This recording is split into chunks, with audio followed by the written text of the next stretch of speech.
Are we going to take it? A new lead singer for Twisted Sister? Who did the better version of Heaven? Is it Bryan Adams? Is it Warrant? Plus, we got 5 songs that you chose to have us fish for coming up after this. Excuse me? All right, party on. Here's some more clap for the fans.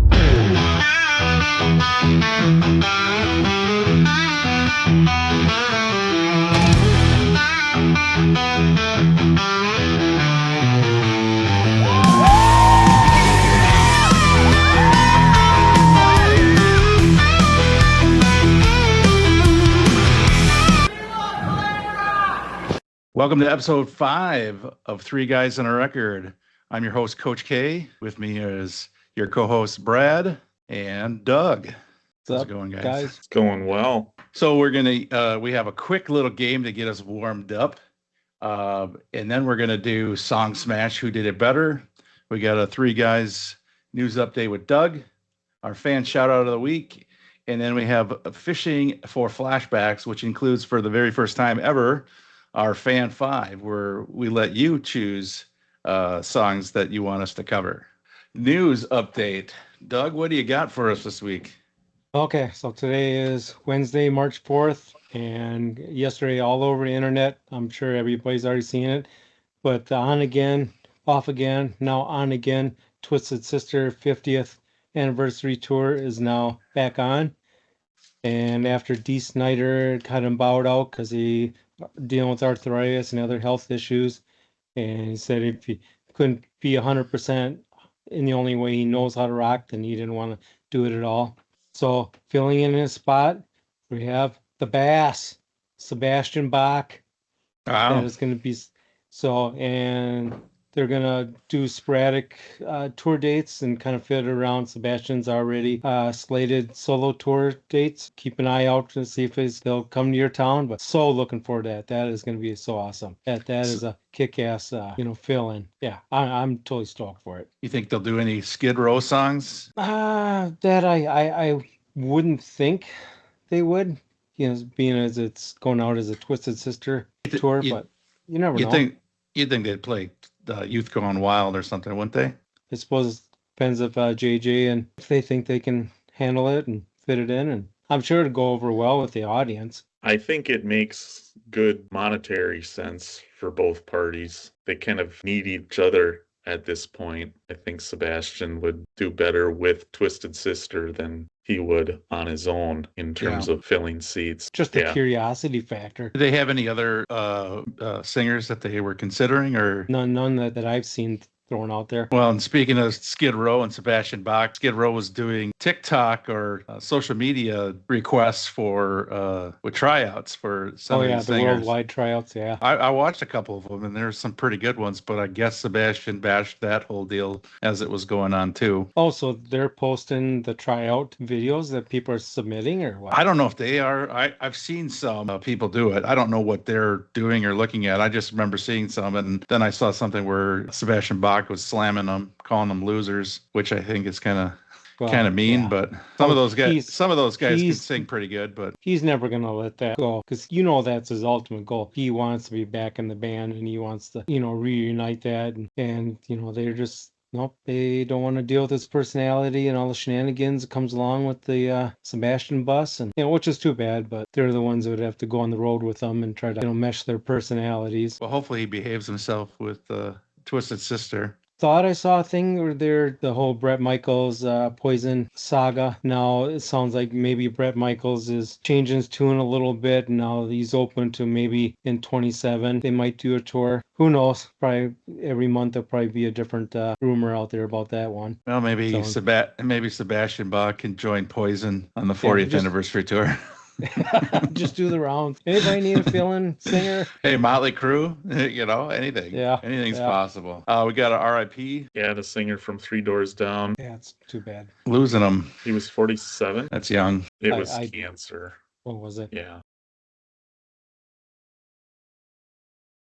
We got a fan shout out of the week. This week it is Keith Dillon from Impact Picks.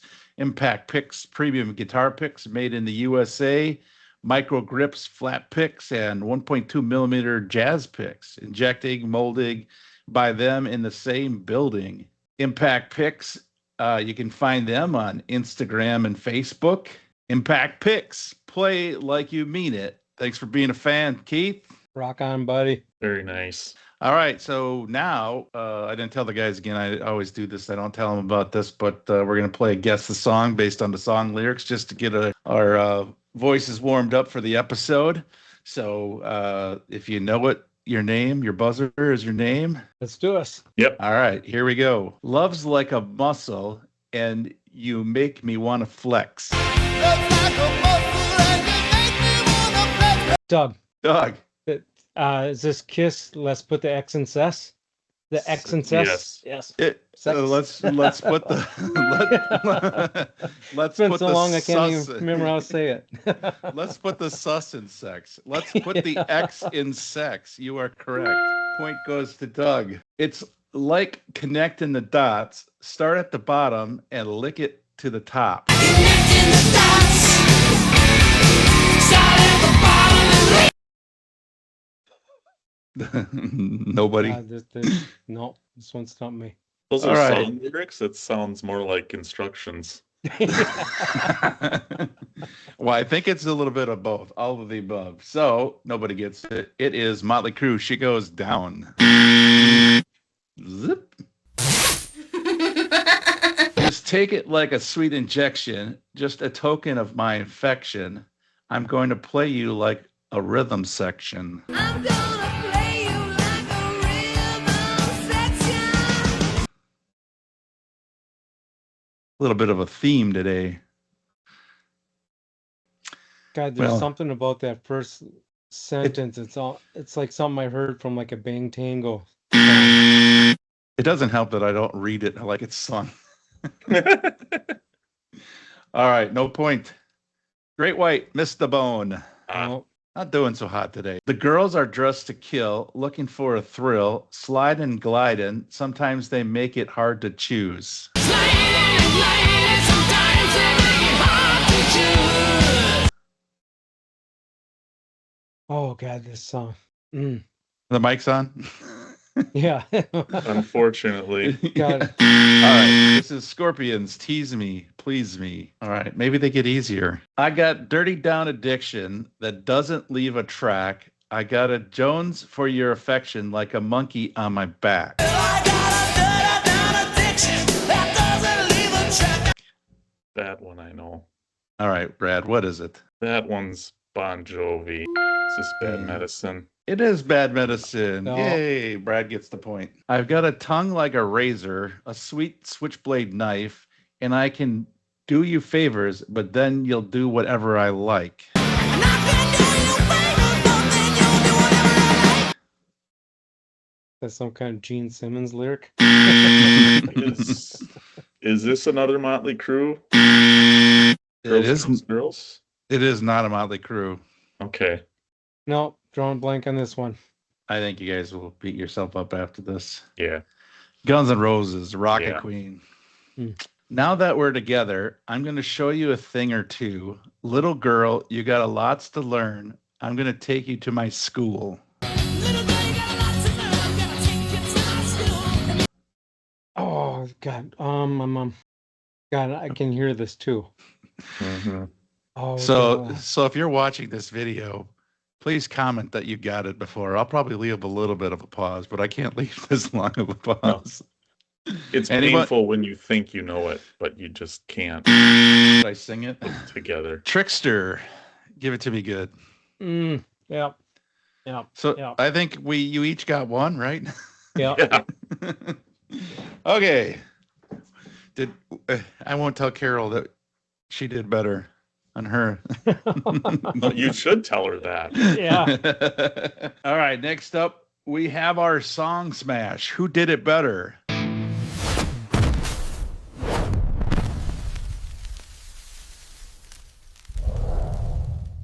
Heaven. We've got Bryan Adams versus Warrant, both doing Heaven. Heaven isn't too far away. Both classic songs. Love them both. My pick, I would have to go with Bryan Adams. I just think it's a well-crafted song.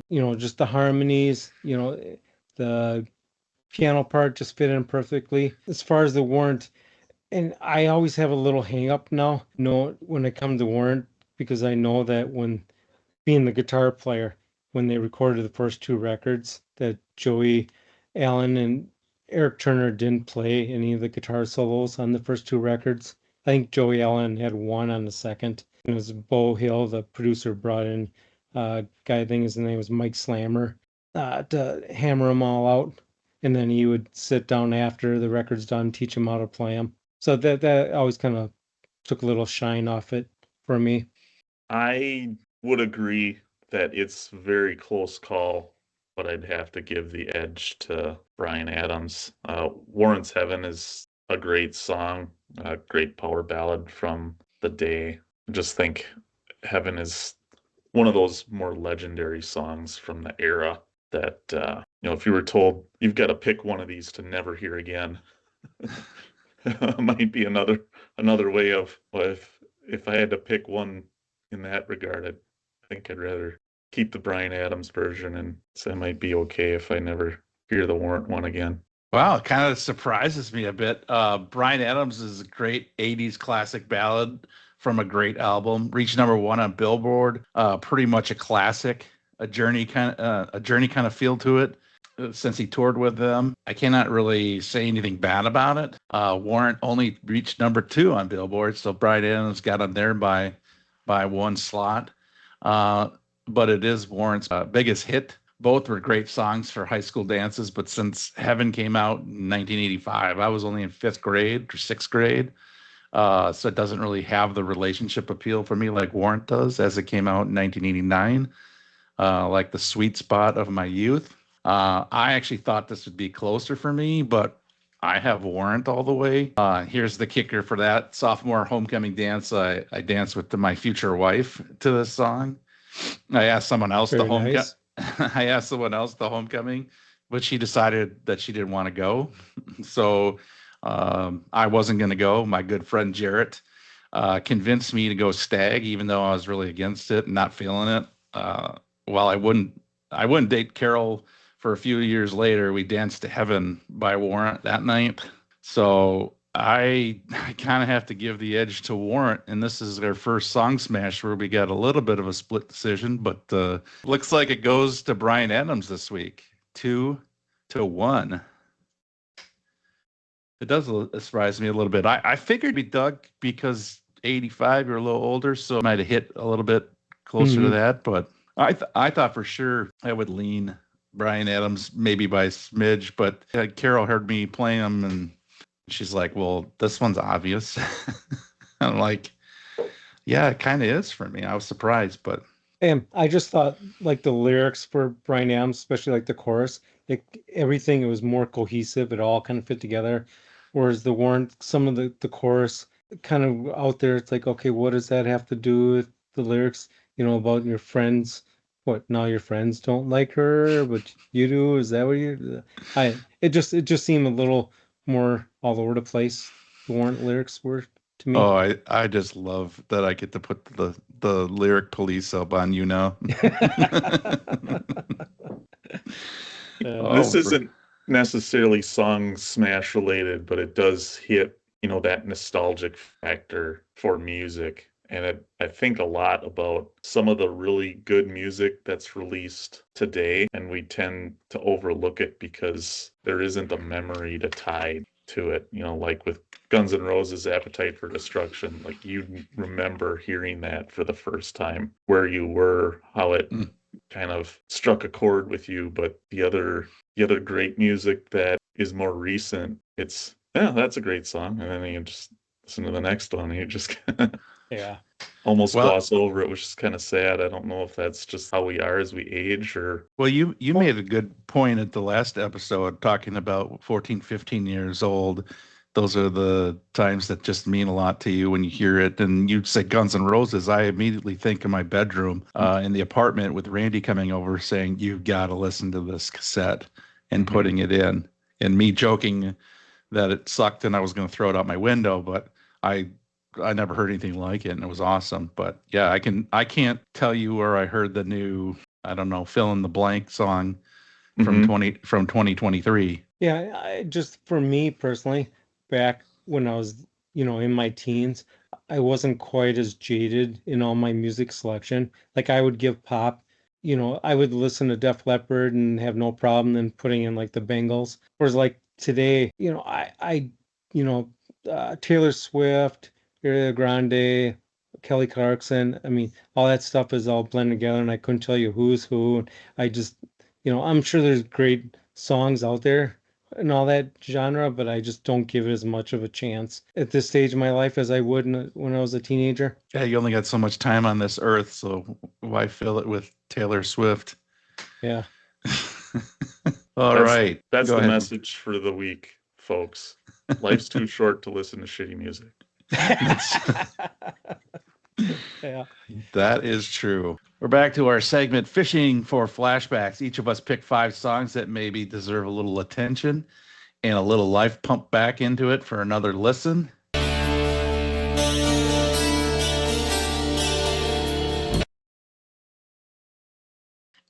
But this week, and for the first time ever, we have Fan 5. So you guys have been commenting on our videos on our short form, mostly on TikTok and Instagram, but there's songs that you want us to go through. So you, the viewers, pick out 5 songs and we need to go fishing for.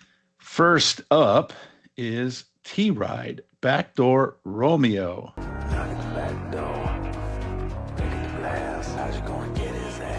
It was the weirdest one going into this week, but it kind of grew on me over the week. It was suggested from one of our TikTok fans, Marcy K333, otherwise known as Massage Diva. According to Wiki, they were known for complex instrument and vocal arrangements featuring Dan Arley's multi-octave vocal range and Jeff Tyson's Van Halen influenced guitar playing. They had a song in the movie Encino Man. I feel it's kind of got a Shaft feel at parts. Then it grooves pretty good. The song lyric, Valentine's a bullet for disloyal lovers. This is a pretty cool line. Yeah, this was a new one for me. It was hard to classify what exactly the song is. I mean, it had a real good swing groove. I mean, it was almost like a complex Queen Bohemian Rhapsody-esque a cappella song that afterwards, let's throw some instruments underneath it. Anyways, but it probably could have been just a cappella on its own by the strength of all the vocals. It's like if you like vocals and like chorus singing, I mean, it's like they told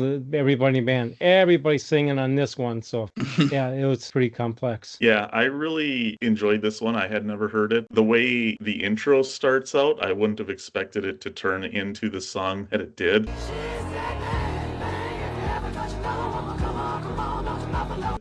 Those first 30 or 40 seconds is like, oh, this is strange, but it got really good.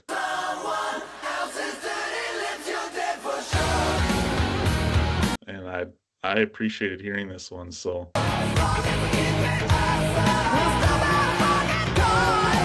thanks for the suggestion. It's pretty cool.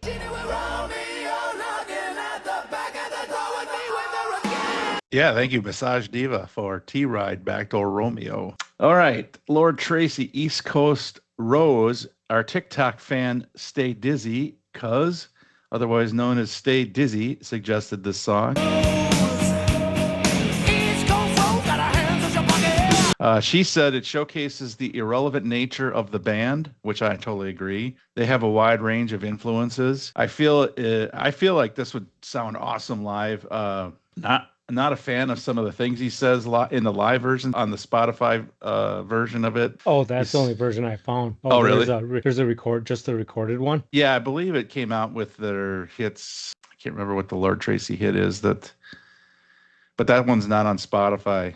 So he comes out and that was the only version I was listening to. This song is about a bunch of Like I said, I feel it'd be awesome live. It's fun, catchy, good guitar. It was fun. I love listening to live bands, so this would have been a fun show to be at. And Terry Glaze, the singer, he was the Pantera's first singer when they were in their glam Really? phase. Yeah, they started out as a glam band, and then before they stripped down and went hardcore. And looks like it was recorded in '89, right after their first record, but it wasn't released until 2004. He really, when I listened to him sing, he to me sounds like Dave Meniketti from Y&T. Little bit of love, it'll go a long way. You can always find somebody willing to pay for that. I just kept getting that vibe listening to it. But I found myself driving down the road listening to it, kind of. I almost had my own Night at the Roxbury thing going on before I realized what was going on. I'm like, okay, yeah, this is cool tune. If it's got me head bobbing when I was glad. That was a good one to bring up. Yeah, I thought this one was all right. I like Doug. I only heard the live version as well. So yeah, if you get past the intro, I was familiar with the band. I hadn't heard this song before. I'm thinking that they had, from what I can recall of their short-lived 15 minutes of fame in the late 80s, that they had some better tracks than this one. But it was still good to hear something different to highlight a band that needs some more attention. So thanks for bringing this one up too.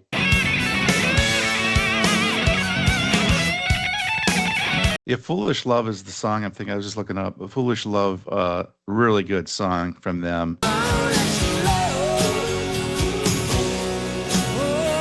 Maybe even a future episode, but they've got songs like She's a Bitch.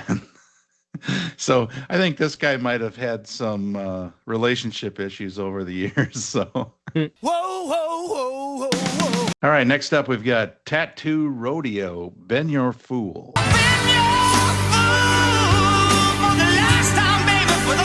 This one is suggested by TikTok fan at Golf84Man, otherwise known as Golf84Man. The song would have fit in well with what I was listening to back then. A breakup song, you can feel the pain of it coming up again and again. Hearing a heartbreak song is like a slap in the face. It all came back like a slap right across my face. He says there won't be a next time, but I'm not sure I really believe him. I swear to God, there won't be another next time. Based on how he's singing that. Yeah, this was another new one for me. I thought it was a good song. I enjoyed it. Sounded to me like something that would perfectly fit on Cinderella's Heartbreak Station. Kind of had that vibe. I thought it would, so if you're into that, this will be right up your alley. Yeah, that's a great comparison. I was trying to think of one of those groups that had a little bit of a lighter sound, not a real hard groove, but I had not heard this one before this suggestion either, and I did enjoy it. So I thought this was a good song.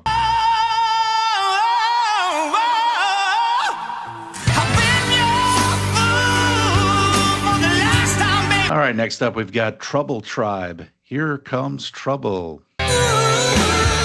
Here comes trouble.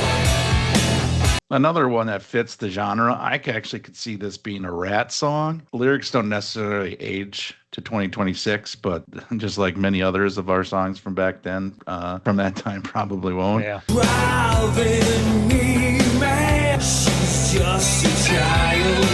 It's fitting for the time. Would probably make a cool concert t-shirt, and you can come up with ideas for Here Comes Trouble. Kind of an average song to me. I mean, it wasn't a bad song. Kind of, typical lyric, bad girl lyrics. Here comes trouble with a capital T. Here comes trouble with a capital T.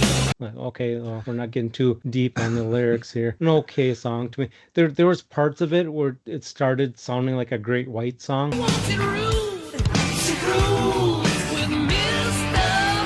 Right, I got kind of Great White vibes where I was like, okay, and then didn't kind of go up a level past that. But It's funny you say with the capital T because Carol ripped it so bad when she heard that. It grew on me a little bit, but I can see what you're saying with the lyrics. But it is one of those that are kind of like that from that time frame. That's the only kind of girl I know who can satisfy me. I agree. It's probably one of those songs that was lost in the shuffle just because there were so many other songs like this. Party band out in LA trying to make it, throw some tunes together with some okay lyrics and see if we can get some gigs and get some girls. Well, that's a goal. Okay, so Rugby 1942 from TikTok suggested Faith No More. He or she didn't say which one, so there's so many to choose from. So instead of picking one of the more up-tempo one, I actually wanted to see what you guys' thoughts are on this one. It's a cover from the Commodores. I think it's an actually pretty decent straight-up cover where it's, you know, they don't take too many risks. Why I'm easy. I'm easy like Sunday morning. Yeah. I like the guitar choices in the song.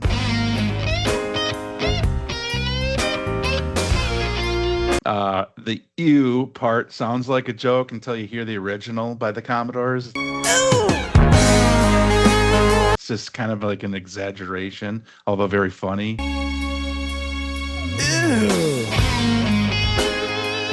Kind of fits their band. I actually like Faith No More, and I actually like pretty much this whole album. Their album with Epic is pretty much from start to finish all good tracks, but this one compares pretty good to that too if you really give it a chance. Had some mixed feelings about this one because on one hand, hats off to Faith No More for being one of those bands to take on a song that doesn't fit with them and make it sound good. I think my issue is it's a little more of a copy to me than a cover. It wasn't Faith No More enough for me. They didn't put enough of their own spin on it, so I actually disliked it for sounding too much Commodore's version. If I'm listening to this, it just makes me want to listen to the Commodore's version. It doesn't offer up anything new. You know, some of the success behind it, the album wasn't selling great, and the record company went to the band and said, we need to push out another single and we want you to do this one, and it wasn't even on the album.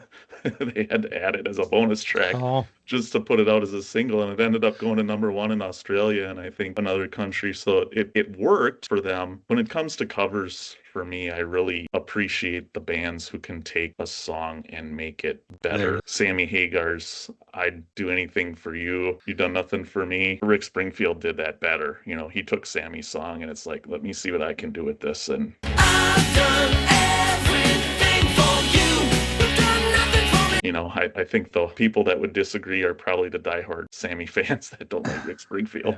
Because I think even Sammy agrees, yeah, Rick's version of my song, he did it better. If you're going to do a cover of somebody's song, do it to fit your style, and hopefully that means it's a better song. You see a big stone on the barrow. And so you know I'm going to fit the ew in like right after Brad's take on it. Yeah.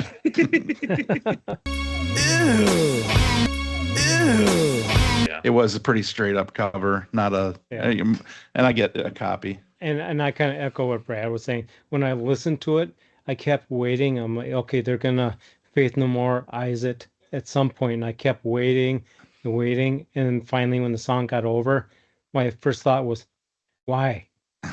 why did you cover the song? You didn't do anything original with it. It's almost a darn near note to note. You know, it's almost like Mike Patton's, hey, check it out, I can sing like Lionel Richie, you know, almost spot on.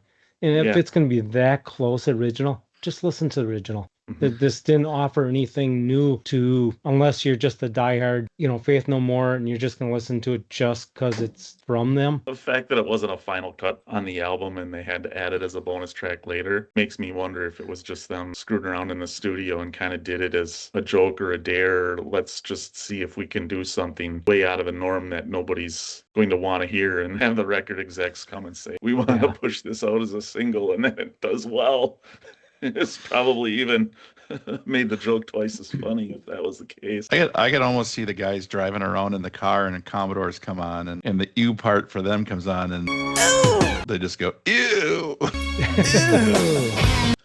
I just get visions of that scene in Tommy Boy when they start singing Superstar by the Carpenters. Neither one of them want to admit that they really dig it. Talk about lame. Totally. And then they're both crying by the end of the song right before the flute flips up on them. You can change it if you want. I don't care. It's up to you. I can live with it if you can. Don't you remember you told me you loved me, baby? Well, I do apologize, Rugby 1942. Maybe I picked the wrong one for you. Baby, baby, baby, baby, oh baby. But maybe you should have gave us Yeah. your choice. But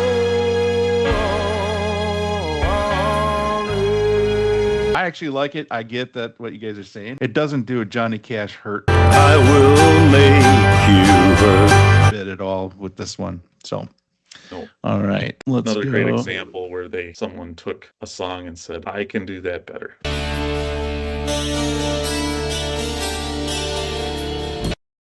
First up, we have Tora Tora, Phantom Rider.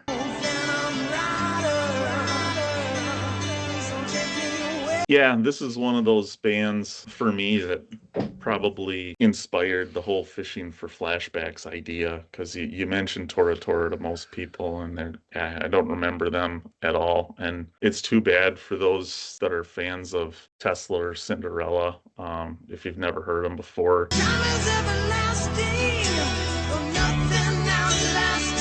Check them out. This is one of my favorite tracks off their debut album, which is really good from start to finish. His vocals really soar. He's not quite the Mike Matajevic or I butchered his name, but he can he can sing close to the Steelheart guy. Not as good, but Milo. Yeah. I like the song structure. This one's one of my favorites from the era. Yeah, it was a great song, especially the intro.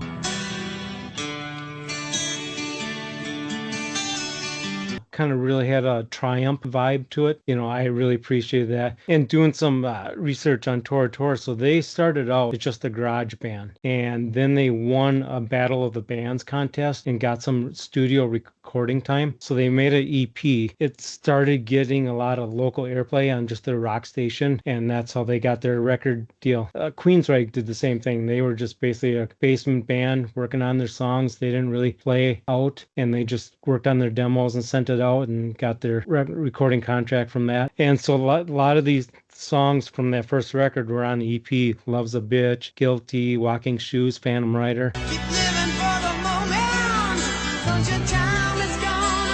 So I don't know. I wonder how close the EP was, if a lot of these songs are re-recorded for the debut record, or if they were straight off what came off the EP. It'd be interesting to hear the difference. Or I thought it was a great song with many parts. I love the lyrics.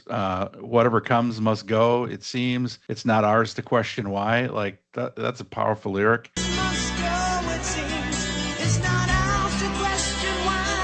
And then the scream.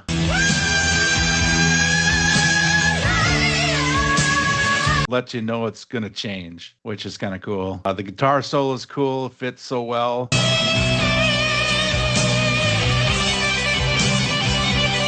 You just kind of melt with it. Rockin' song.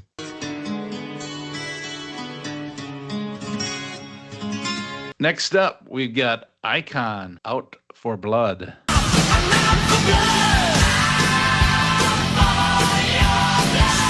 Kind of like Tora Tora. I thought they should have been bigger. I think this was more than likely their best song off their best album from the mid 80s. Intro's really, really cool. Really strong song. The whole album is really good. I think this is their pinnacle, this song with this album. If you like it, I think you'd like the whole album. Yeah, this one, another band that I'd heard of but hadn't heard any songs. So I'm glad you brought that up. Weird part about it is like the first 2 minutes and 9 seconds was just all noodling around. And that part didn't really fit the rest of the song. It was almost, I'm sure that was probably, if it was a radio edit, that was all cut off. I just thought that was kind of odd to wait that long till a real part of the song kicked in. Great chorus.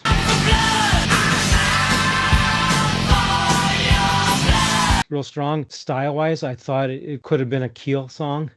He had that type of voice, and it just had that kind of flavor for me. The guitar solo was awesome.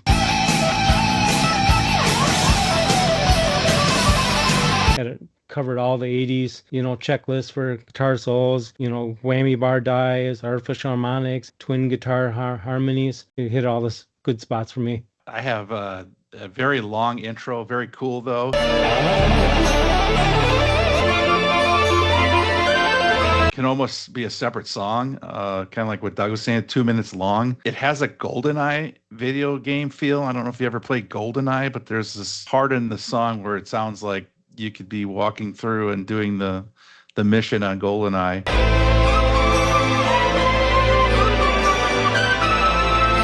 Somebody put a Lost Boys video to this song on YouTube, which I'll probably share clips from, but I feel like it definitely could be fun live. And you're talking about that long intro. They could be doing that while the sheath is still up, and then the song kicks in after 2 minutes and boom, the live goes. So I could see that.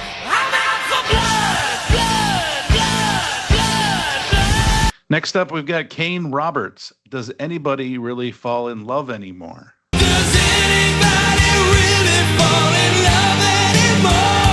There's a lot to unpack with this one. Written by Desmond Child, wrote Living on a Prayer, one of my favorite, if not favorite 80s song of all time.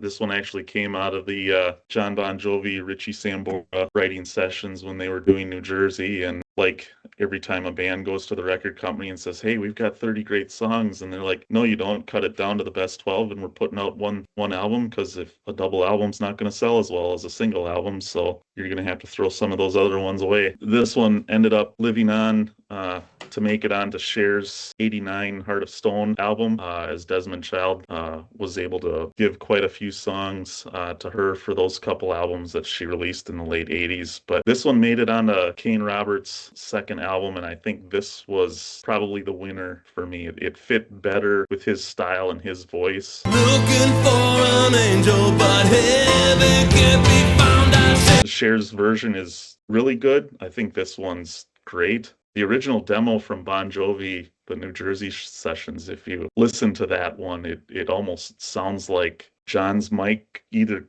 cuts out or he forgets the lyrics or something isn't right with it. It's definitely demo quality, and it makes sense that they would have dropped it, but it's still a great song. And I laugh every time I look at the album cover because I think it's Tommy Lee from the mid 80s. And it's like, no, that's Kane Roberts. Yeah. He even has the Life Beater Tommy Lee t-shirt to go with the image. Yeah, he's guitar shredder, played with Alice Cooper. His first album had any hits, but this one in particular I thought did fairly decent in terms of attention, and really a great record from start to finish, this whole one. But this is my favorite. I kind of feel like it had like a bad English John Waite kind of feel to it. And I have down here that I thought it was way better than the Bon Jovi version, but obviously it's a demo, but it didn't feel like a Bon Jovi song when I was listening to it. And it's funny that you say Cher, because I didn't realize this, but I put down that it could be done by many artists around that time, male or female. Mm-hmm. I could see, oh my goodness, my notes. Sorry. I wrote these notes a couple of days ago, so I forgot I wrote this, but I'll start over. It could be done by many artists at the time, male or female. I could see Hart or Cher singing this. Bryan Adams, even. It feels very universal and catchy. It's weird that I put Cher. Did I know that? Or your subconscious may have leaked it, or you predicted the future, which happened in 1989. One of the two. It sounded like I could hear Cher or Hart singing it. Yeah, it's just one of those songs. It's just universal. It could have been. I don't know much about this guy other than looking up his pictures and looking like Rambo. You stole my line. Yeah. Oh, sorry. I'll cut that. I'll let you talk about that. I don't have it in my notes, but yeah. I have pictures ready to go. Yeah. But yeah, it just felt very catchy. I don't know much about the guy, but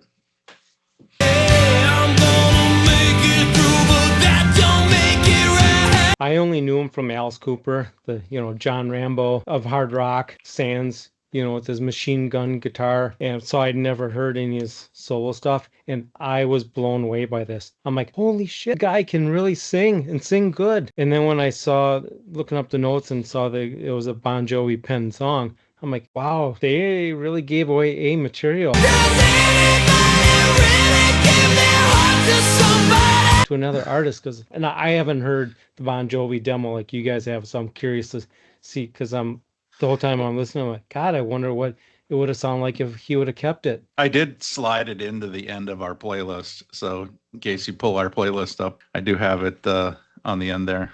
And I didn't add the game songs yet because I didn't want to give it away for you guys, but maybe I should have. So your subconscious Yeah. could pull out Share Yeah. from 1989.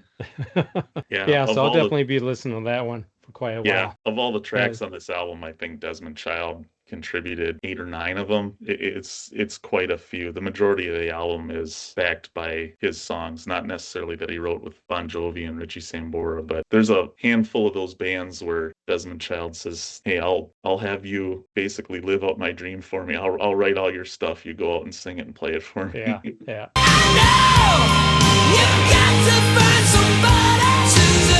All right, next up we've got Lillian Axe, All's Fair in Love and War.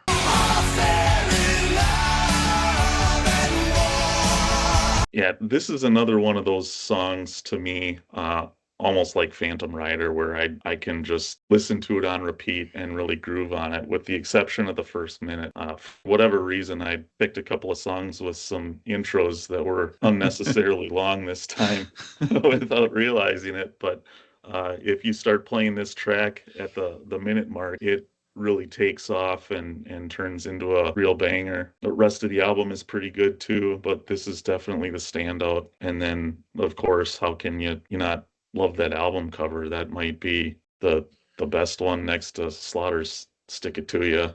In fact, There's a Yeah. Rat one too that's pretty good. there is a Rat one that is very good. She's a little bit more in the distance in that one, but this one, I might have to take a break for a little bit. You guys, let's step away.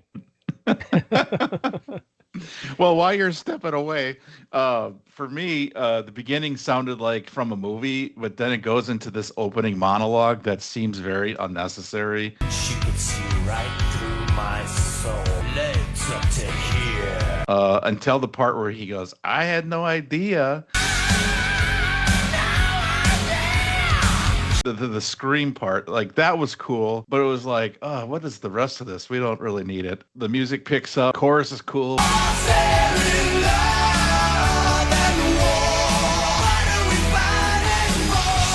Pre-chorus is fun with "Bitch gonna stab you in the back when she makes love to you." The breakdown at the end, way better than the opening monologue, so that one I felt fit. I guess that's fair. The first one, it was just like, She was 19. Hair black as the dead of. she's 19 and she's this and she's that, and I don't know. But then it's like, I had no idea.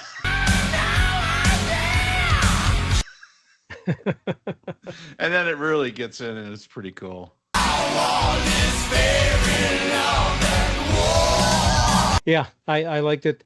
I hadn't heard it before. Yeah, the first minute when I was listening to it, I'm like, God, I'm envisioning Miami Vice. It could have been playing during opening credits. But once the main part of the song kicked in, I thought the chorus vocals in the verse, they had a real different cadence to it. Da, da, da.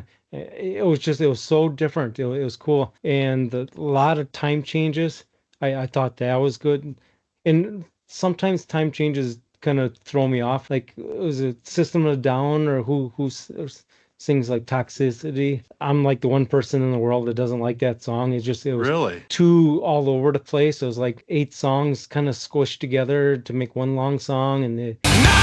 Somewhere between the sacred silence and sweet. yeah, I always kind of roll my eyes when that one comes on. So once gets into the guitar solo, it sounded to me almost like a Bach minuet.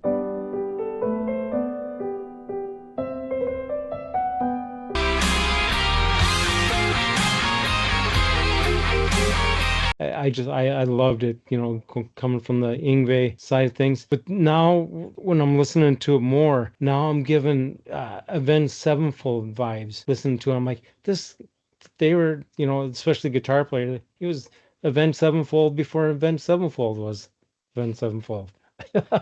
So yeah, I dug it. It was cool. Well, now you got to make me look up a couple of 90s, 2000s rock people for the edit. Toxicity, is that the right song I'm thinking of? What's the one that's they're all over the place? It's like so many different times.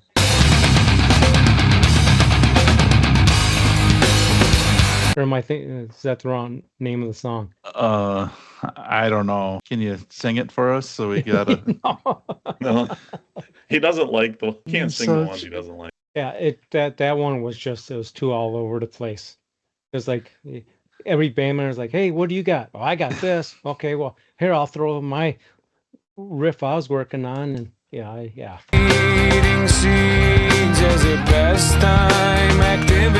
All right. So you guys can take one last look-see at Lillian. Yeah, much better than the first album cover. This was their second one. First one was like a wall, so they're like, we got to throw a little money at the album cover this time, guys. Well, you know, the kids that are 15, They bought this Well- one without ever hearing a song.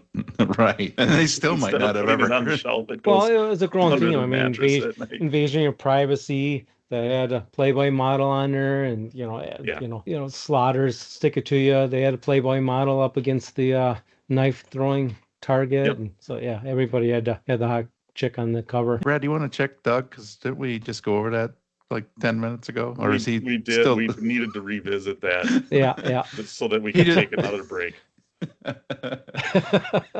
Up next, we've got Metal Church in Harm's Way.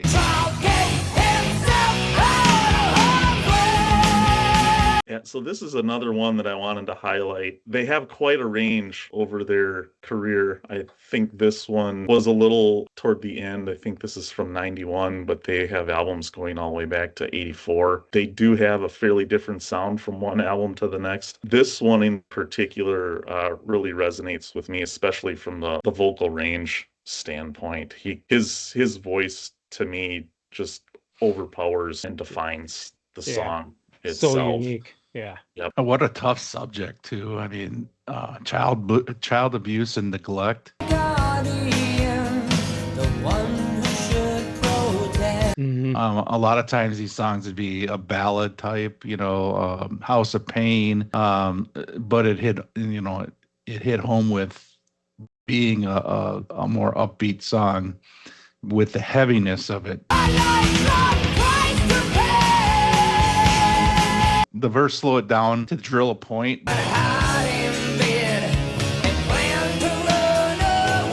But then it picks up again. The structure of the song, I feel, is fascinating.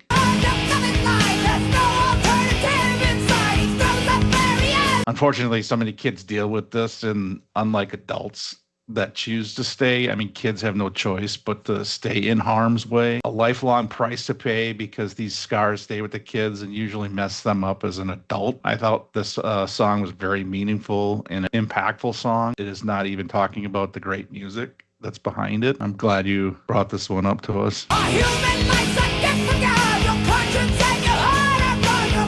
Yeah, Mike Howell's got such a distinctive voice. So he was actually their second singer. So it's almost like there's two eras of the band. The early 80s, they're more trying to be kind of on the coattails of like the thrash type sound. Then I would clarify his era is more like power metal. I don't think they tried to be as thrashy as the early stuff. Heavy subject matter in this song. Yeah, it was really tough. And I know we lost him in 2021 to suicide. So part of me at first was wondering, was he saying, did he have were these some he experienced? But then now looking at it, looks the wrong songwriting credits are going to the two guitar players. So I don't know if he actually even wrote the lyrics or heavy subject matter to deal with. And yeah, it was kind of. Yeah, you never know. I mean, the guys might have knew his backstory or whatever. Like he had to agree to, but we never know what's going on in other people's lives. And it's just one of those things where it's like everybody's going through something, everybody that you walk by on the street. Yeah. So it's like, I know it's sometimes hard to, especially if some of you get cut off on the road or whatever. One of the things that now Carol and I are doing are making up a story. Like this guy is on his way, his kid's in the hospital, or the baby's on the way, or he's late for work or late for an interview. So we just come up with something because it's just everybody's going through something you just don't know. But it is tough to hear when you hear about kids. And so I'm wondering, like, I'm sure that they would play this live, but it's such a tough subject. Yeah, I mean, they touch on, I mean, yeah, not just the physical, but, when he's talking about, the hits from mom don't hurt. It's when she leaves and I don't see her for a couple of days. Hits that hurts me. It's when she goes away. So touching on all the emotional abuse too. And it was pretty hard to read the lyrics. Yeah, unfortunately, I've got a friend that adopted a couple of kids, and the first couple of years of their lives, they're basically abandoned, and it does damage. That's tough to hear. From the senseless torment that you put them through. On that note, next up, we've got Every Mother's Nightmare. Love Can Make You Blind. Can't make me blind. Absolutely love this band. Out of Memphis, same town as Tora Tora. When I think of 90, 91, this is one of the first songs that, the acoustic intro just so ingrained in me. Saw them live on a New Year's Eve, almost exactly like the record. They were spot on. They were such great performers in concert. Debating, I didn't know if to go with this one or When the Walls Come Down is another great song. I almost chose that one. Yeah, when I saw them New Year's Eve, that was such a weird concert because the opening band, a local tribute band, and then the second band right before Every Mother's Nightmare was Green Jelly.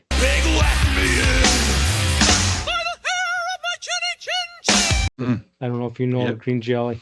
They're So punk, right? Black Widow did the practice Three Little Pigs cover. yeah, and they had bodysuits on. It was all kind of like what Guar does. So they were almost like Guar light on stage. It was just so, that was such an odd night. It was such a weird pairing of bands for that New Year's concert. Say you're lonely when I know I'm lonely. Yeah, I really like this song. Reminded me, the ballad itself, I know the other songs that you're talking about, and they do have a great sound. This one almost sounds like it could have been a ballad by LA Guns. I thought that they had a little bit of that sound to them on this song in particular. Great song, and I had heard it before, but I didn't have it in my library. So yeah, thanks for bringing this one up. Well, I actually just watched another podcast this week or last week where one of the people on the panel absolutely hated this. It's like one of the worst ballads of all time. I don't remember which one, but I just like, wow, I'm not understanding this. I've always loved this song. Yeah, how can you not sing along with that? And I mean, it's almost infectious. Wow. Well, I think it was nails on a chalkboard for the guy, but even though he knows she's thinking about someone else, love blinds him to the truth.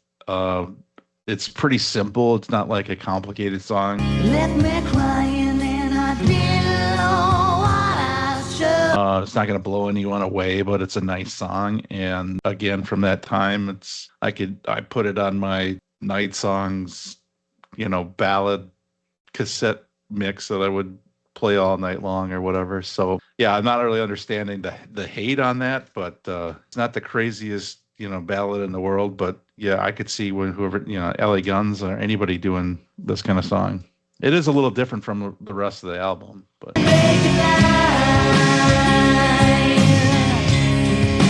Next up, we've got Heaven's Edge, Find Another Way.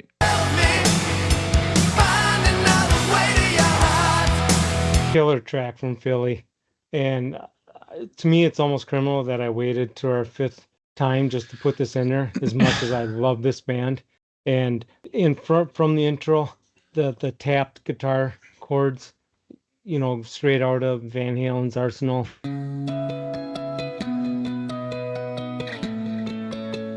Never heard very many people, put it the way he did and make a clear intro on it. Just great song from start to finish. Yeah, super catchy right from the jump.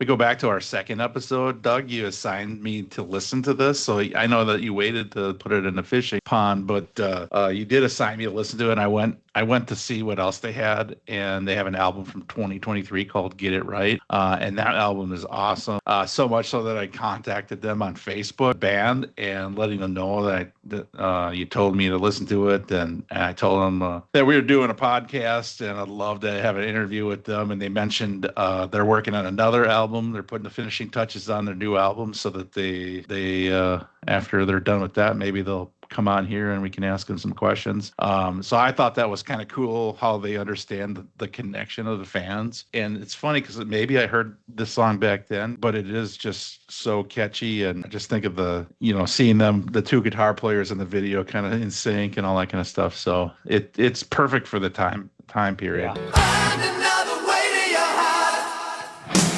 And Yeah. we can on Saturday, because their bass player current is the same, Jaron, the guy who plays with Lynch Mob. So maybe Saturday night, Mike and I are gonna go see Lynch Mob Saturday night, and we can say, hey, tell Reggie and Mark and the rest of the boys, get out here, get out on the road. Let's, give us some Yeah, they Heaven's said Edge. they didn't have plans for Minnesota yet, but yeah, I didn't realize that. And I don't know who does their social media, but the fact that they're willing to connect with fans and all that kind of, I think that's kind of cool. Great track. I had already heard this one. Album is great. Heaven's Edge, real great band. I kind of remember them a little bit from, they probably on Headbangers Ball right around the same time Hurricane had their first song out there. Starting to get mixed up with the overflow of the bands that were coming out at that time. Probably got lost in the shuffle a little bit, but Yeah. definitely worth a re-listen.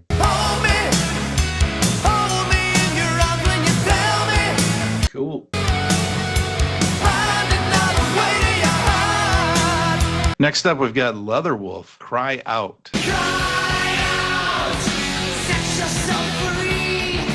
Love this whole first two records are awesome. Their kind of shtick was even the lead singer could play lead guitar, so they were classified themselves as the Three Axe Attack. And somebody who was a big fan of it was Steven Adler back in their.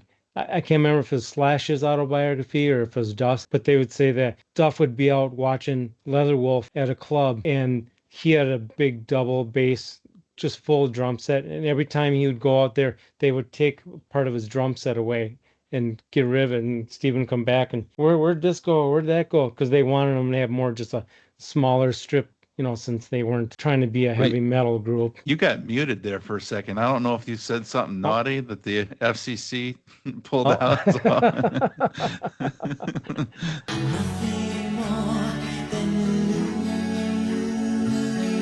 Leatherwolf was one of those bands, agree, the first two albums. The first one for me is good, Street Ready. The second one I thought was great. Some really, I don't know if I'd say legendary songs, but real highlights were Thunder and Hideaway. Love those songs. Yep. And Street Ready. Yep. Yeah, I wish they would have been more successful. They deserve to be more successful than they were. And this always reminds me in '91. So I'm sitting at we used to have a local bar nightclub here called After the Gold Rush. So me and a buddy pull up there on a Saturday night, about a half hour early before the doors open. So we're just listening to this cassette in the car, just jamming it. Another kid shows up next to us, and they're waiting too, and roll down the window and, hey, what do you guys listen to? Oh, we're listening to Leatherwolf. Hey, we're listening to Metal Church. You guys want to swap tapes? And so that was my introduction to Metal Church's Blessing in Disguise cassette. But it, and that just reminds me of that period where, kids today have it a lot easier to find new music. Or back then we had, whatever came on the radio, that's all you heard new, or on MTV, or if somebody made you a mixed cassette somehow. I thought the song had cool harmonies in the beginning, emotional honesty. The song speaks to looking past illusions and trusting your heart.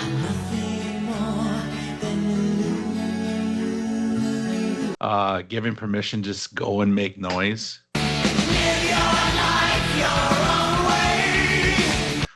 Cool solo.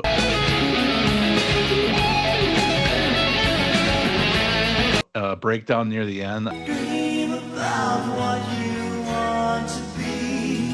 love how it ends with that last cry out. I thought that was pretty cool. Instead of just fading out, just cry out. Boom. Next up, we've got Warlock. All We Are.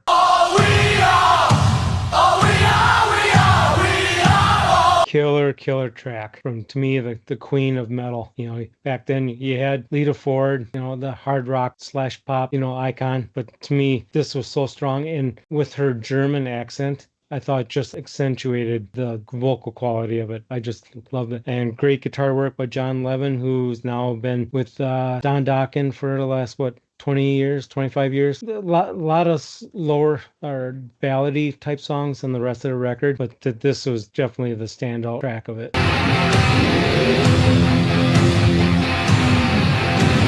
A Rolling Stone called Dora Pesch a metal goddess. So you think she's a queen, but they called her a metal goddess, and I can see why. Yeah. Very much an anthemic song from the 80s, a fist pumping, rocky like a hurricane type.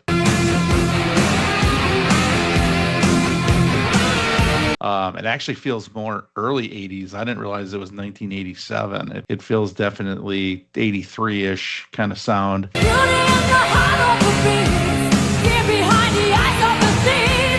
Sounds like the former manager is a bit of a snake. I don't know if you know their story or not, but no. Yeah, it sounds like that's why they don't go by Warlock anymore, because he went and trademarked the name. It was supposed to be for them, and then I think he did it in his own personal. So I think they call it Doro now because of that. Yeah.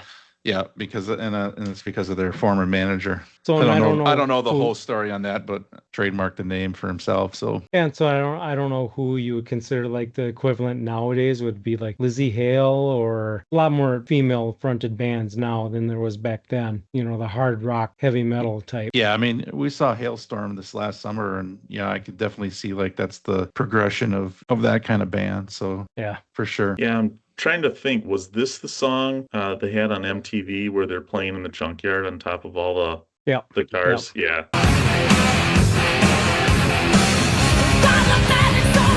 Hadn't heard this song in a while, but I was glad you brought them up because, Metal Goddess, considered a legend even at that time in the heyday. She just recently did a cover of Bonnie Tyler's Total Eclipse of the Heart. Oh, I could see that. Rob Halford on vocals along with her. They do it as a duet. And I need you now, tonight. And I need you. Oh, wow. So, yeah, she's I'll still have to out look there. for that. She's still rocking. I can do a total eclipse of the heart.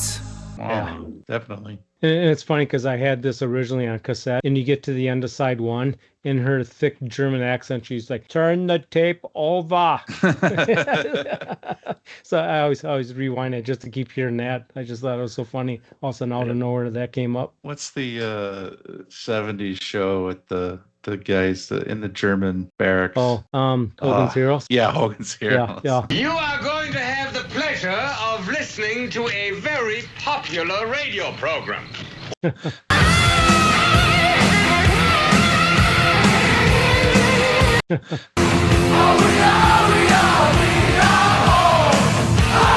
Up next, we've got Tall Stories, Wild on the Run.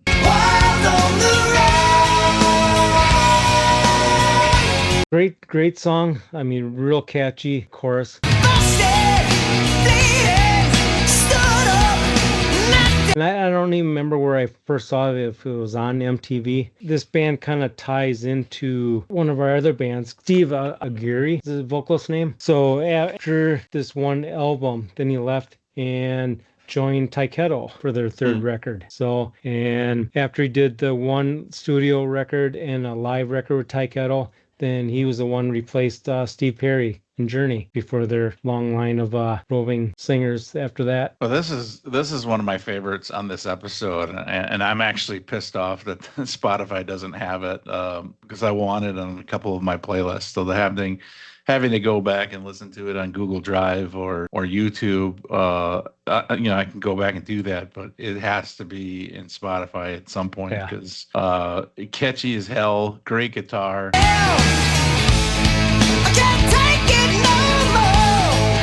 Busted, bleeding, stood up, knocked down.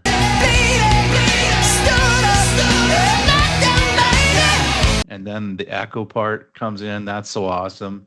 And a great ending. So I really appreciate you bringing this up, but I also don't appreciate it because now I want more of it. Was it a new one for you? It was a new one for me, yeah. Nice. And because I hear the Spotify ones, I'm hearing them more. And so I put this one out when I go on my treadmill, and I'm like, why is this not on Spotify? This kicks ass. It's so good. Yeah. It's got to be some licensing issue with the record company or management or something.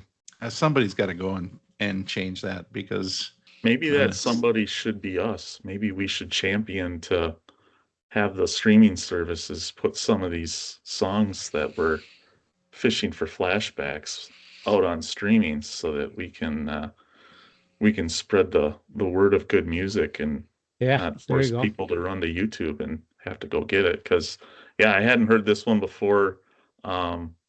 Really liked it, and it is a bummer when you go out to Apple Music or Spotify and you can't find it or you see it's not there. In fact, Street Ready, the Leatherwolf album that we were just talking about earlier, was just recently added to Apple Music. That wasn't out there a few months ago. So some of those ones that are really good that were on there and are disappearing, it's a little disheartening to see them taking good music off of the streaming services, especially when people are paying for them. And it's not like you're paying less because there's less music. They're probably replacing it with other stuff that they think people are going to download. I'm not exactly sure how it works, but I feel like the artist has to like re-up to keep their music on there.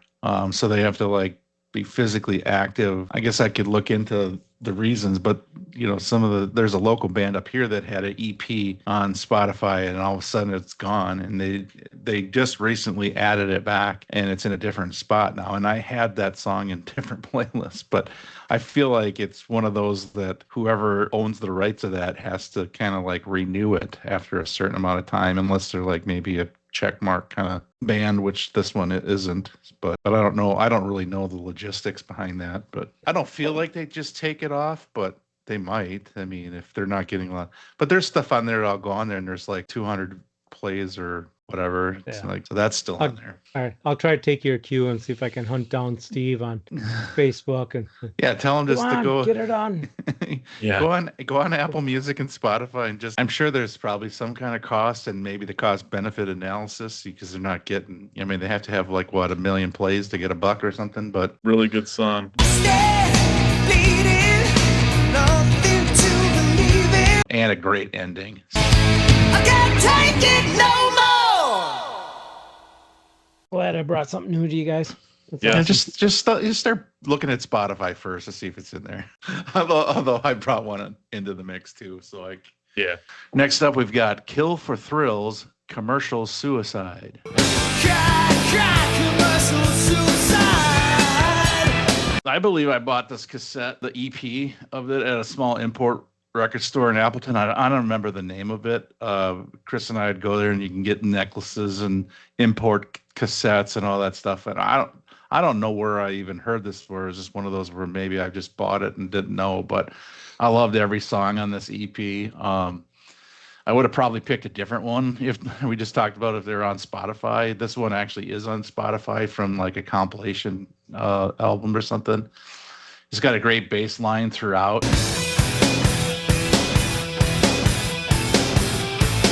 Great solo groove.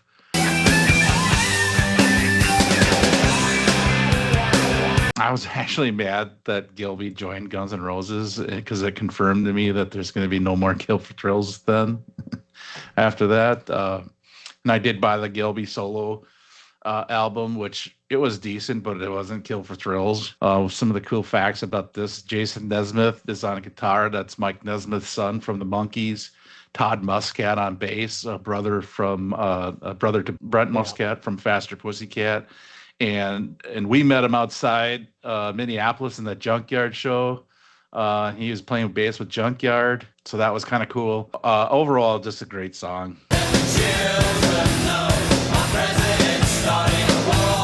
First listen to it, I just thought it was an okay song. There wasn't at first anything that really kind of grabbed me. There was a kind of the call and response part in the middle of the song between the singer and the guitar player that I thought, oh, okay, that's kind of interesting.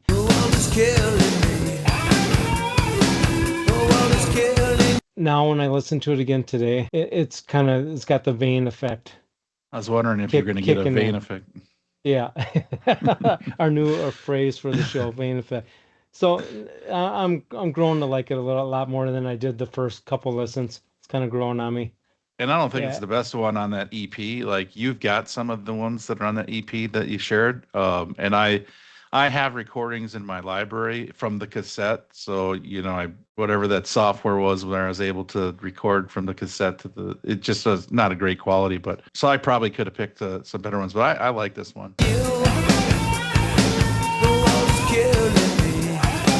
Yeah, I like this one a lot too. I hadn't heard this song. I remember you talking about this band, but I don't remember hearing any of the songs. And it didn't need to grow on me. I liked it right away. So been listening to it a lot.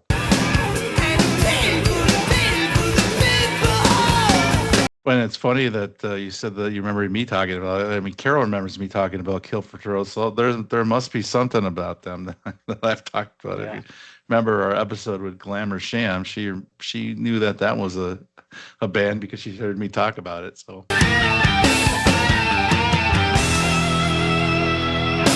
next up, we've got Shark Island, Paris Calling.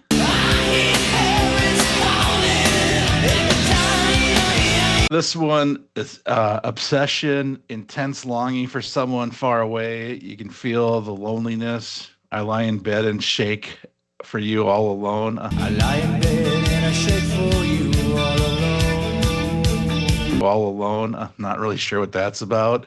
You can just imagine, but cool guitar solo. The last call you up to hear your breath on the phone, and then the music stops right before the last chorus. That's pretty cool.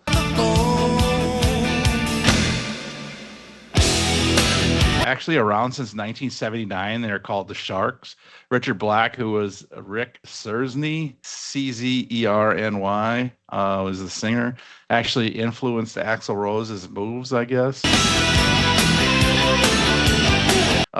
And then changed the name to Shark Island in 1985, and they're a house band on the Sunset Strip. In 1989, this album came out and had some disappointing sales, which led to what I'm going to talk about next, but I'll let you guys go on this song.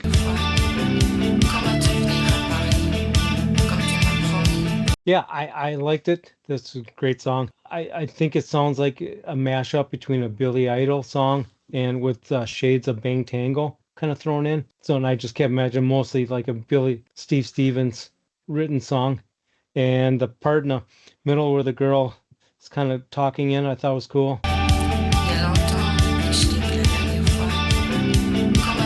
And had a great vocal melody in the chorus. So, a great song. I liked it. New one for me. Yeah, this is one that I had heard before. I love this band. I love this album. I love this song. They have a great sound. I believe they had a couple of songs on the Bill and Ted's Excellent Adventure soundtrack before this debut came out. Yeah, this one's been in my library for a while, and if I remember correctly, it may have disappeared from Apple Music for a little bit, but now I think it's back. Well,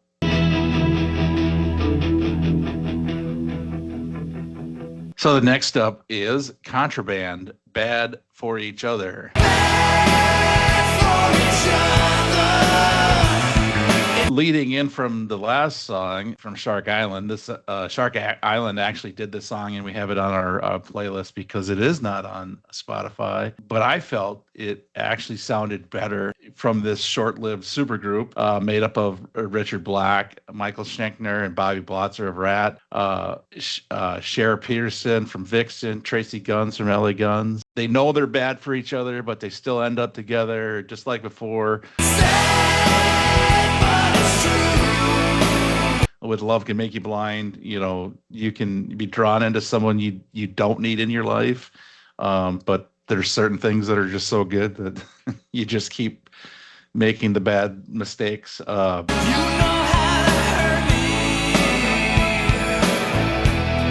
think it's such an awesome power ballad.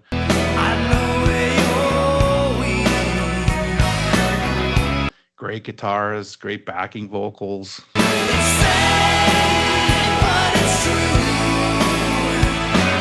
And I can't believe I'm going to say this because normally I'm a bigger and better, you know, is better. The Yngwie philosophy of more is more. But I actually like the Shark Island version better. Really? And I can't believe I'm saying this because this version's got Tracy Guns, got Michael Schenker, but I just thought it was just a little too polished. I just like Shark Island's little slightly rawer version. Yeah. Interesting. I prefer the Shark Island version. Okay.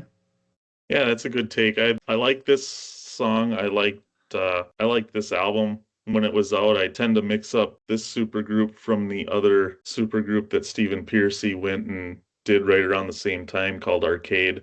Mhm. And it's hard to listen to that one without thinking Rat because Stephen Pearcy's voice is just so very Rat. You don't realize how unique his voice is until you hear it, and it's like he's Rat. He can't sing for anybody else, and nobody else can sing for Rat. So, but yeah, Contraband. I thought that was quite a talented group to have together, almost a la like a Damn Yankees. They just weren't able to. They might have been just coming out after record companies were probably interested in promoting them. So this ended up being more of a forgotten thing for metal history. Yeah, it's two backs. Like that first song on there, All the Way from Memphis. That is a kick-ass song. You know, to me, that's one of the better tracks on that whole record. I'm trying to remember where I heard somewhere, and I don't know if it's Nothing on that Nothing for a Good Time book or where I read, but I know like the first show they were going to have, you know, they were in there set up, the place was packed, you know, it's like, you know, 30 seconds stage time. And Bobby Blotz was like, where the hell's Richard Black? And he was like in the dressing room having a panic attack or something. I can't go out there. I can't go out there. And Bobby Blotz was like, what the F are you talking about? We're on in 30 seconds. You get out there right now, or I'm going to, you know, rearrange your teeth here into 3-4 defense. You know, so I don't know if that was kind of the beginning of the end, and you know, if there would have been a second record, if you know, if that kind of put a damper on a little bit. You talk about that Arcade, that ballad, So Good, So Bad. I love that song from Arcade. But yeah, it's a Rat song. You know, it's like.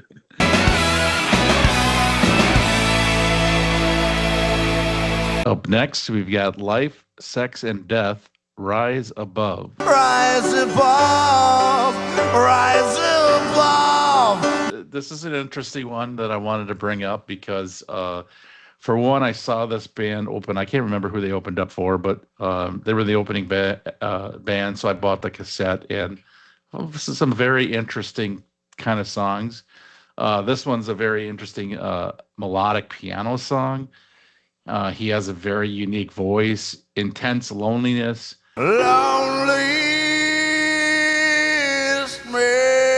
Emotional pain, overcoming loss, keeping the faith and rising out of the darkness. Keep the love you soon grow. Encouraging you to get out of the depression, even though it hurts so much and it keeps pulling you back in. Bricks just keep falling down. Don't let them hit the ground. It's just much different than any other songs, including the songs on their album. The band employed a gimmick in which their singer was allegedly homeless. this particular facet of the band gained them an extra publicity in the press, yet may have distracted slightly from focusing on their music. So that I didn't know that until I started looking more up on that. But I know my wife hated this song when it would be on our nighttime song list. But there's just something about it for me that just resonated. So I probably could have picked a couple more upbeats from that album, but I wanted to see what you guys thought of this one. When you love someone. Yeah, this one was being familiar with the band and being familiar with some of the other songs on that album. This one was an interesting choice because it's a good song. It doesn't work for me with his vocal style, and knowing what his voice sounds like in the more upbeat songs, it sounds like he's trying to do something just a little different, almost like a James Hetfield coming out with a Nothing Else Matters. Oh, you can sing like that too. That's really interesting. Definitely not one of my favorite tracks off the album. And yeah, they were a band that gained some attention early on for things that probably didn't have as much to do with their music, and it probably kept people from taking them seriously. And with some of their song lyrics, I'm not sure how you can. They were almost like Steel Panther before Steel Panther in a way. Hare Krishna thing. So yeah, I saw these guys live too, and I wanted to tell the story about. So we're at a nightclub in Minneapolis, and I don't remember who they were opening up for, but we hadn't heard of them before. My wife and I were both there, so we're on the floor towards the back of the main floor, and there was a bar right behind us. So then this guy leaning up there having a drink. I mean, stocking cap, gloveless, just. I'm like, God, geez, they let anybody in here, just look at this bum. And then he kind of, after a while, kind of started stumbling his way toward the side of the stage, and they had some stairs to get up, stage right. And they had a body, one of the bouncers there. And all of a sudden you see him going there, and the bouncer kind of sits upright. And he kind of jukes and jives and somehow makes it past this bodyguard who, could have picked him up by the back of the, belt and threw him out the front door like a midget throwing contest or something. So then he gets up and he runs it from the stage, and he grabs a microphone and just starts mumbling stuff. And everybody's looking like, where's the, why are they letting this guy just take the mic and, just rambling on? Well, then it kind of goes into, they got a song called Effin' Shithead. And it kind of going to that, and all of a sudden the band kind of kicks in. We're like, oh, this bum is the singer. And all of a sudden he starts goose stepping, whips off the stocking cap, throws off his trench coat, starts throwing his gloves, and I'm like, oh, okay, that was a weird intro. That was okay. I never seen the start of a show quite like that. But this, I wanted to hear why you chose the song, because there's some good rockin' tunes on this record, and I'm like, oh, this ain't one of them. Why did Mike pick this one? I'm really curious to hear what this was. Well, especially back then, I just liked ballads, because I made the mixtapes, called Night Songs. I think I've got 100 and some volumes of night songs, but so I always looked for the ballad and to get on there, and this one was just so unique. And I know it's not even one of those where you love or hate, because it's like most of the people, like I told you, my wife does not like this. I'm surprised because she's had to hear it a couple of times this week on our list. But I don't know, for some reason I like it, and I know his voice doesn't really go with it, but it almost kind of makes it more because of the subject matter that he's talking about, that the darkness, and it's just, you can just kind of, for me, I can envision some kind of depression. Suddenly my thoughts are... And it's like, just keep the faith and get out of it, and and then it pulls you back in the song. So I mean, there's a reason why I picked this one, because I not that I want to hear disagreement or anything, but I want to expose just different types of this genre, And for me, I'm probably maybe in the minority, but I really like this song. Yeah, and I figure there's got to be something lyric wise that Mike was grabbing onto because the rest of it's just not, between this and the Faith No More, cover song. I mean, those are the two when I was going through this playlist. Like, okay, skip, go on to the next song. Yeah. I would like to learn this on the keyboard and do a clean version of. I think if you can get not to say he's not a great singer, but if you can get like a really good singer doing this song, I'd be curious as to how it actually would sound. But it's just so different from, like you said, some of the other songs and shit ass punk and Yeah. whatever else is on that album. But it doesn't fit the rest of the album. But also that's kind of why I chose it.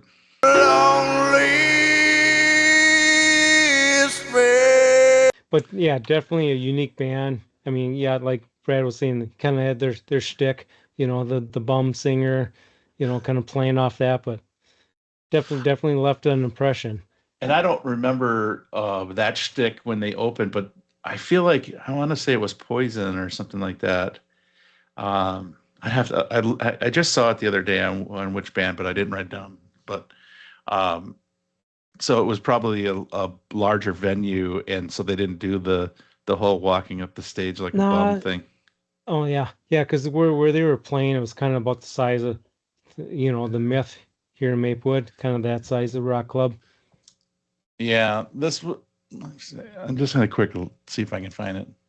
So it was May 14th of 93. So who was I wish it would tell us who the band with it was, but I can look up venues. What did I say? I was trying to rack my brain. I'm like, what was it? Steelheart they were opening for? Trying to think who.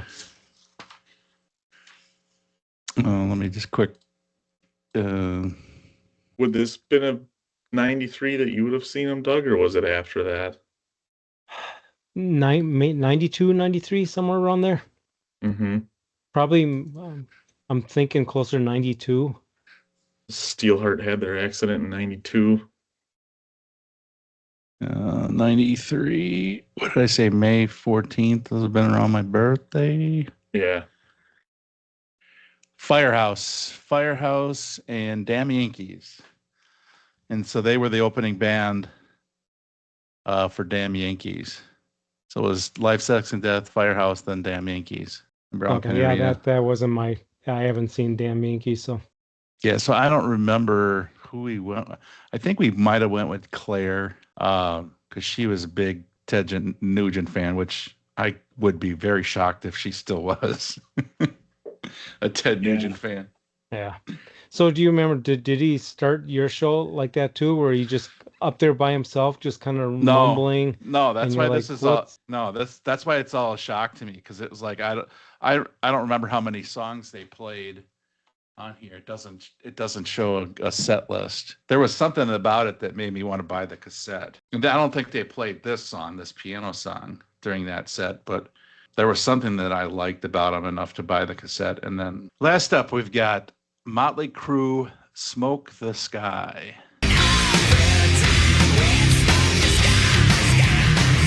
And I know Motley's not an underrated or barely known band. However, this album, I didn't give any credence to back in the day because it wasn't my Motley Crue.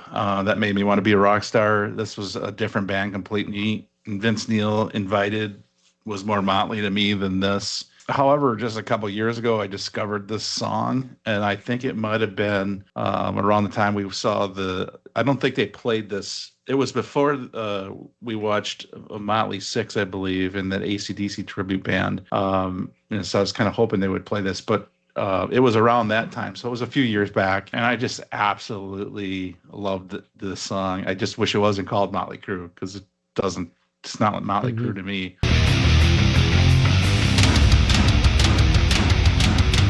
The music rocked, and I use it in my Kick Stop My Heart playlist, my workout playlist.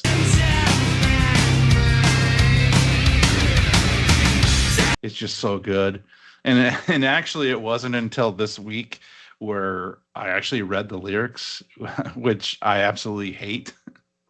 I don't like the lyrics at all, and I'm not a big pot guy.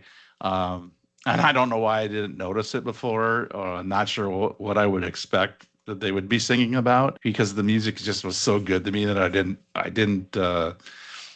even think to see the lyrics. Of course, doing our homework, looking at the lyrics, I'm like, I'm not. Yeah. It's not. It dropped a notch for me. I think. I think the music is still awesome, but and we'll be seeing John Corabi in a couple weeks with Tom Kiefer. He has a new album coming out.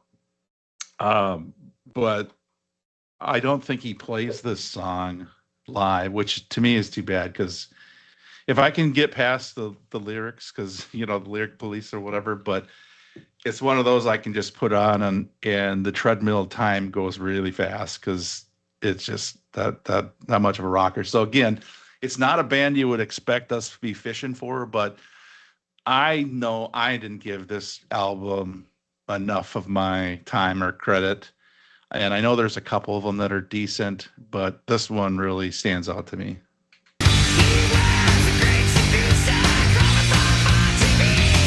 I don't think anybody or very few people gave this record a chance. I know I didn't, and it was like you're saying, it was just two different, which is weird to say coming from Motley Crue, because they've changed their sound so often, from Too Fast for Love, and they went to Shout at the Devil, to Theater of Pain. Corabi was just so different than Vince, and it's too bad. Like people are, sometimes call it Van Hagar. They should have called it just Motley Corabi. But and now listening to it, I mean, it's very heavy. It's got a kick-ass drum beat to it.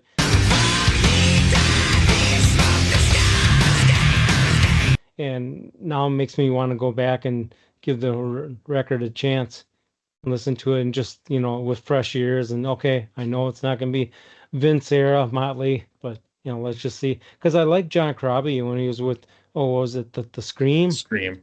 Yeah, with The Man in the Moon. And I mean, that was a kick-ass song. So I got to give this a chance more. I wonder what this song would sound like with Vince Neil singing it.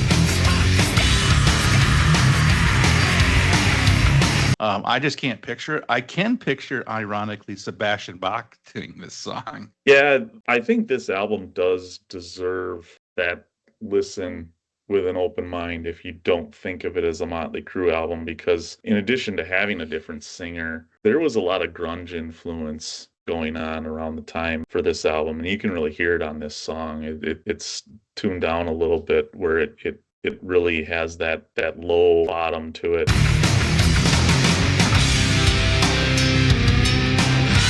Some of the other songs on the album, I really like Poison Apple. I like Misunderstood is a great song. Hopefully John Corabi does that one live. Hooligan's Holiday, I think, might have been released as a single, but people don't remember because it didn't do well. There's a really naughty one toward the end of the album too that is a really fast-paced, almost speed metal song that's pretty good. So I do think that, yeah, it has a different sound, but it's not necessarily just because it's a different singer. They were really trying to go in a completely different direction, and unfortunately, the record companies, being who they were at the time for this type of music, they were trying to sell out arenas and were lucky to get 1,500 people in a 10,000 seat arena for these shows. Yeah, that same club that I saw LSD and Motley played for this tour there, a while after that. In a lot of people, I've seen people online say that it's only 4,000 people, 5,000 people in this large nightclub,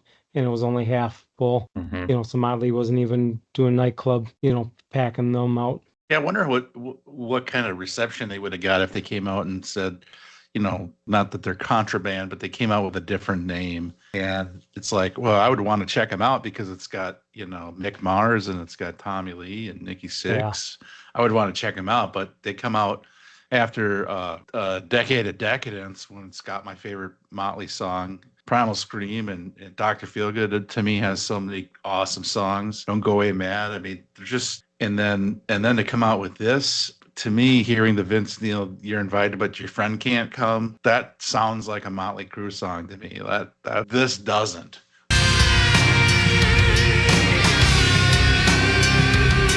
But because of that, I went 20 years or whatever it was, not hearing or not remembering this song. And if I could get past the lyrics, I just think the song is a killer track. Yeah.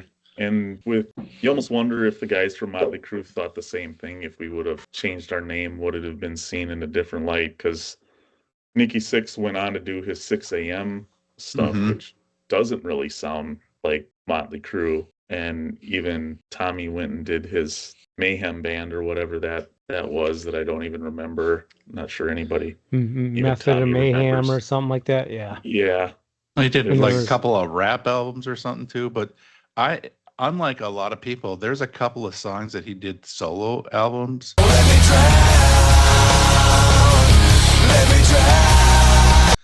On those two solo albums that I actually like.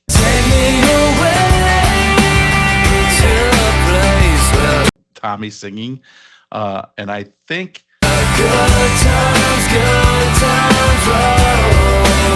he or Nikki sings on one of these songs on this album too, if I'm not mistaken. I just don't think it's very good. Yeah. Hello again. Hello there. But the Tommy Lee, and I don't know about the rest of the album, but there's a couple of songs that I actually liked from him on his solo albums. But yeah, I think if they didn't call it Motley Crue, I might have probably given it because you're listening to even we didn't know what grunge was doing or whatever, but we were listening to Alice in Chains and Soundgarden and stuff too. So if they made a band that sounded like that and they called it, Rattlesnake or I don't know, whatever they call it, something different, Right. and I would definitely check it out if it's got Mick Mars on guitar. So Yeah. I think the story, the way I heard it, I don't remember where I read it, but it was the record company went to the band after the failure of this album and said, you need to bring Vince back. And was it Generation Swine or was it New Tattoo? I don't remember. I get those two mixed up in terms of which one came first, but I think they were both very forgettable in their own right, even though they had Vince back. And I'm not sure that the music was as good on either one of those as it was on this album with Caravia. I don't think it was until Saints of Los Angeles that they even really sounded like the old Crew again with Vince. yeah, and I don't know if I could name tracks off of either of those, and like I said, Motley Crue was everything to be. If you're going 89, 90, 91, like that was my band, and the fact that this one I glazed over and the other two that's disappointing because it lost I'm sure it lost many fans like me, that were all about Motley Crue, and I know they've tried to resurrect themselves a few times when you don't need to do Fight for Your Right to Party. I'm sorry. You don't need to do that song. No one besides the Beastie Boys need to do that song. And, and then a couple of the other new ones that they have, it's just those bastards. And I don't know. It's disappointing to me because you just have such a ramp from, obviously girls, gives them a big shot in the arm, and then Dr. Feelgood, pinnacle, but then you still follow that up with a greatest hits, but throw a couple of really good songs on there, including, like I said, Primal Scream, which is my favorite. But you're at the height of everything, and you could last grunge, but the Bon Jovi did, and Aerosmith did, and some others did. So I felt like they were high enough where they could get past that and maybe change their sound a little bit. But this is not Motley Crue from that era. This is a different band.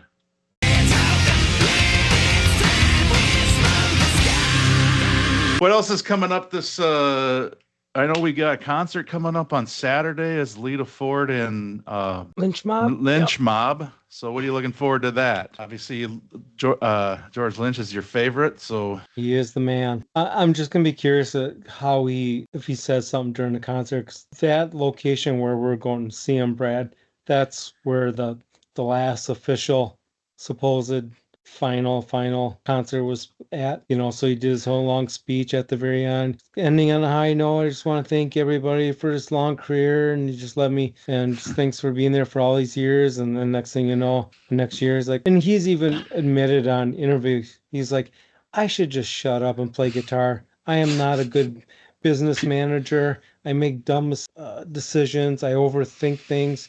Like when he, for a while there, he changed from Lynch Mob to the George Lynch Experience, because he wanted to get away from all the negative connotations. And that after he's like, okay, no, I just got to go back. I got to quit or get out of my own head, get out of my own way, and just, play my stupid guitar over in a corner. And We so, did get a comment on our Fishing for Flashback, and we did a Lynch Mob song about somebody said something about I'm surprised a band would have a song called that or with that name, and I'm just like, well, it is his last name, yeah. but whatever. I mean, would have made a difference if the beginning, if he would have called it like Lynch's Mob, would that have been a distinction without a difference? It was I almost don't like a perfect shoe-in name for the new band. right.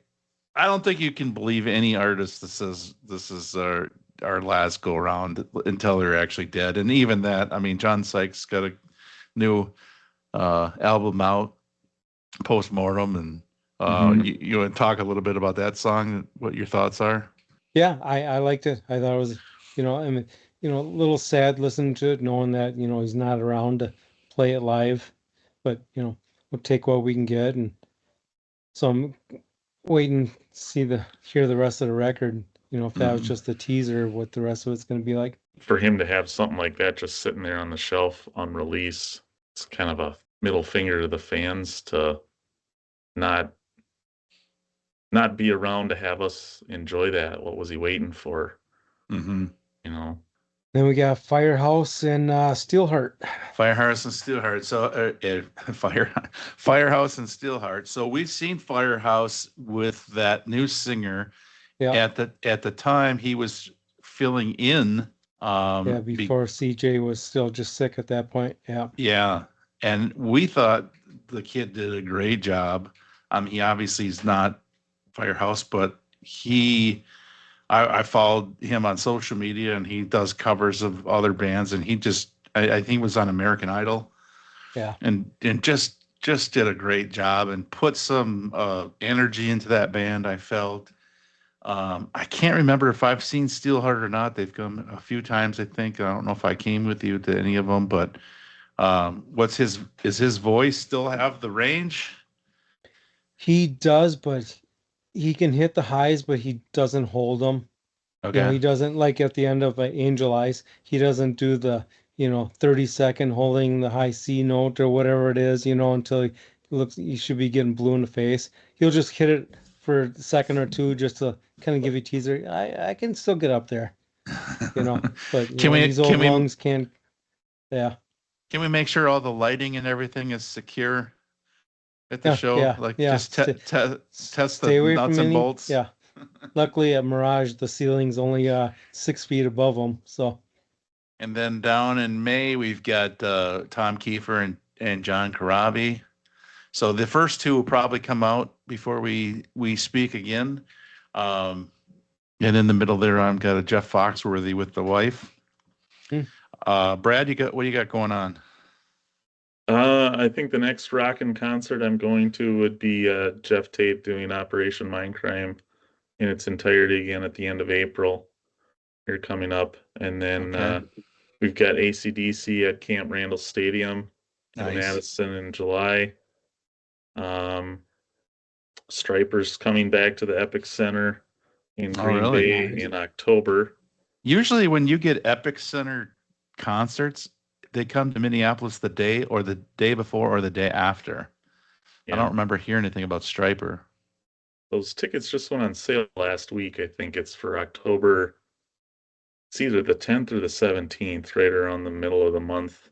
So it's a ways out. But so are they just going out by themselves for that show?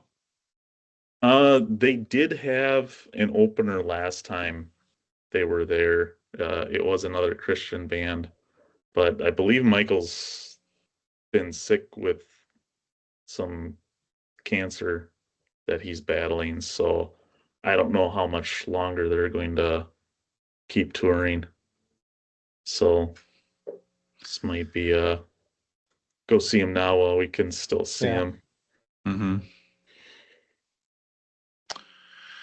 Well, again, if you have any fishing for flashback songs that you want, please comment in any of our socials. We're on TikTok, we're on Instagram, Facebook, X, but mostly YouTube with the long forms and the short forms. So be sure to check us out. Thank you for joining us. Like and subscribe. Hit the share with anybody that loves this kind of music and this kind of discussion. We appreciate you tuning in. Anything else, guys? No, There's just something I'm you know, missing yeah, that I'll just be cut up. look forward to hearing what people thought about our list. Agree, disagree. Add comments.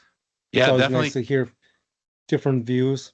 Yeah, keep the comments coming, and if we got something absolutely wrong, let us know. If we got something you absolutely want to share more, we've had a lot of great experiences from our last fishing for flashbacks. There's some people that had some really good memories from concerts that they went to with those bands and whatnot. So we really enjoy hearing your stories and hearing what you have to say. So. Be sure to keep that rolling, and again, share this with somebody that and keep this thing going. With that said, I'm Coach K. I'm Doug. I'm Brad. Rock and roll. See you next time. See ya.